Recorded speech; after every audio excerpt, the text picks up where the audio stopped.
Welcome to అమ్మ చీరలు టీ1. నా దగ్గర ఉన్న మినిమం శారీస్ అయితే నేను స్టైల్ చేసేసాను. మా అమ్మ దగ్గర నుంచి కొన్ని శారీస్ చూస్తూ ఉంటాననమాట. అవి ఎప్పుడు అలా బీరువాలో ఉంటాయి కానీ, ఎప్పుడో ఒకసారి అలా తీసి కట్టి మళ్ళీ లోపల పెట్టేస్తది. సో, నాకు నచ్చిన మా అమ్మ చీరలు కొన్ని నేను స్టైల్ చేసి చూపిస్తాను. అందులోనిదే ఈ చీర అనమాట. సో, ఈ శారీ మా మమ్మీ మా చెల్లి పెళ్ళికి కట్టుకుంది. చూడటానికి కొంచెం హెవీగా ఉంటుంది కానీ, కట్టుకుంటే కొంచెం లైట్ వెయిట్ అనమాట.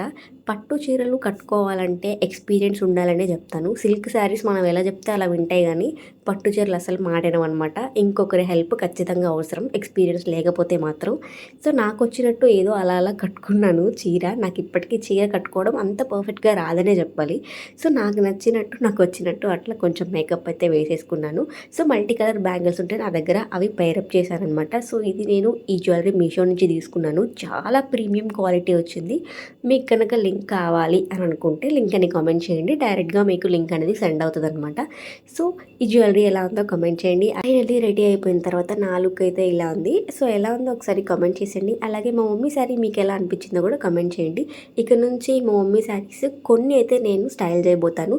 సో, వాటన్నిటి కోసం మీరు మిస్ అవ్వకుండా ఉండాలంటే please follow to our page. Bye bye.